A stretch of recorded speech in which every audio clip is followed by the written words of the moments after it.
My best friend is a really great gift giver. I know that she plans gifts really far in advance and always dedicates so much time and thought into them. And I am so grateful for every gift I have ever received because I know how special they are. She'll often take something small I said from years back and make a really meaningful thing out of it. And I know she enjoys gift giving, and it is clearly one of primary ways she communicates her love for me and others. I just can't keep up. I've never been a really good gift giver.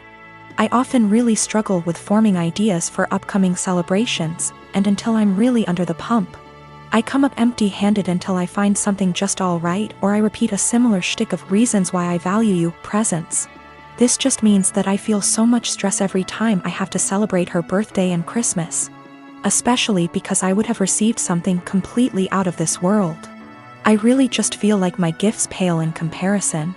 It's getting to this stage where we've been exchanging presents for 8 years, and I'm honestly just starting to feel like I'm running out of steam to keep up and continue thinking of other ideas. It is also hard because I'm neither here nor there when it comes to receiving gifts.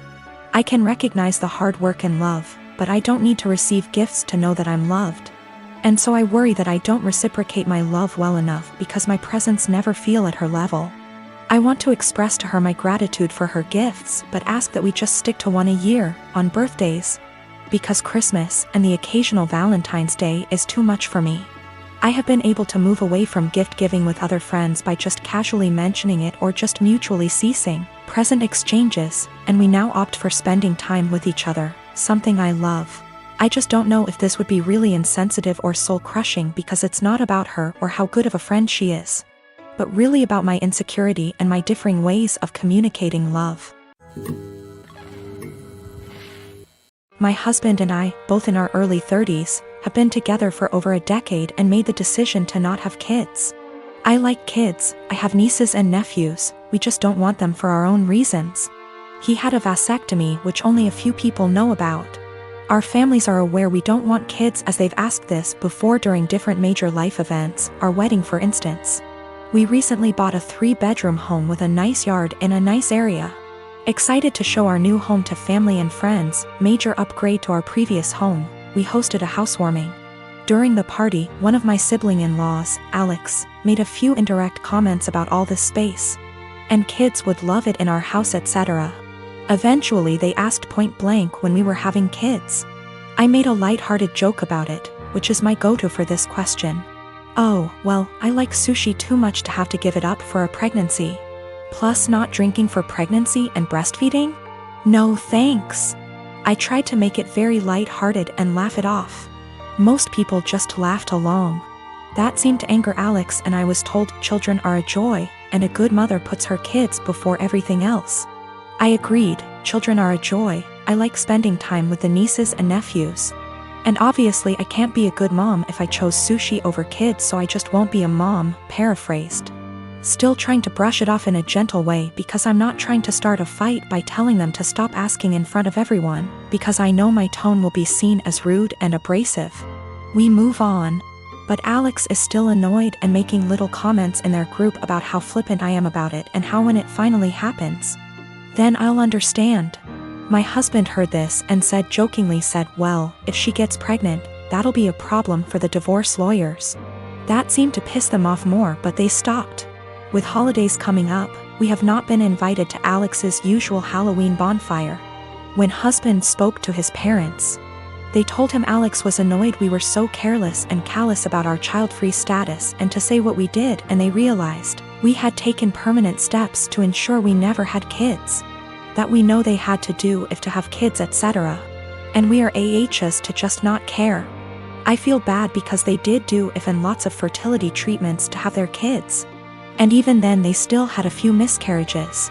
I can't imagine wanting kids and struggling to have them and then deal with miscarriages. But at the same time, I'm so tired of justifying living my life how I want. I feel terrible my joke was taken the way it was and that I hurt my IELTS. I truly never meant for that to happen. After the bonfire this weekend, we will be reaching out to have a heart-to-heart, if they'll accept it. Either way, I'll be apologizing for hurting their feelings, let them know I love their kids and them. But I will also be firmly putting down any further attempts to discuss our child-free status, if the conversation is about changing our minds. I have not told them our reasons for being child-free, so I think perhaps if they are willing to listen, I'll explain them and hopefully the conversation can be constructive. I am a 39-year-old male, and I lost my late wife 6 years ago. I have a 16-year-old son, Daniel, and I recently got engaged to my fiancé of 2 years. Her mom and I aren't on good terms because of how she behaves. She's a controlling, self-centered, Dolly Parton wannabe. I learned to ignore, but she's been annoying Daniel and criticizing his personality regularly. He's a private kid and still hasn't gotten used to the new family dynamic, but he's in therapy and is doing fine. She keeps diagnosing him left and right, calling him antisocial, autistic and other crap. Fact is, Daniel is a shy, well-mannered kid, but people confuse that with being antisocial. Mother-in-law tried several times to force Daniel to open up by embarrassing him with personal questions on family dinners and test his personality type. I've realized the effect her behavior had on Daniel, so I gave him the choice to no longer be in the same room / house as mother-in-law, and he appreciated this a lot. Mother-in-law didn't like that Daniel kept his distance and no longer visits and kept ing about how spoiled he will become for her daughter to deal with. I told her to stop bringing it up, but she cried, "I'm just doing this for Danny." Last week she visited unexpectedly, wanting to say hi to Daniel. After Daniel greeted her, he went into the bathroom and she went into the living room with my fiancé. I was in my bedroom when Daniel came and said his journal was gone.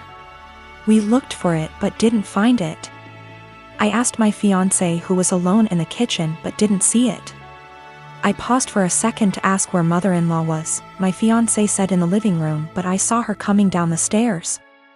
I asked where she was. She said the bathroom. I saw her purse in hand, so I bluntly asked if she took Daniel's journal. She looked offended and called for my fiancé when I insisted to see inside her purse. She wanted to leave, but I didn't let her. Fiancé told me to stop it, but I insisted, and the journal was there. Mother-in-law tried to explain this was her only chance to get to know Daniel better because she cares about him. I blew up at her and berated her for stealing from my son and told her she's banned from my house for the stunt she pulled. She argued with me, then left. My fiancé apologized for her but said banning her from the house was over the top. It backlashed and father-in-law argued and hoped his daughter realizes how I am and call off the wedding for refusing to apologize to Mil. Fiancé said her family won't come to the wedding till I reconcile with her mom and cancel the ban, but I won't let my son be disrespected in his own house and asked my fiancé to understand. I'm refusing to reconcile but am aware this could ruin my relationship with all my in-laws, not just mother-in-law, and my fiancé thinks I'm selfish to cause drama. I was born when my parents were both 19, and my only other brother, let's call him Josh, was born when they were 42. They divorced shortly after Josh was introduced to the world. He was 4 months old at the time, and they both wanted nothing to do with the child. At the time, I was 23 and I was living alone with my then girlfriend, who was 21, now my wife. And I'd done my best to convince at least one of them to take care of young Josh for his sake and the family's sake.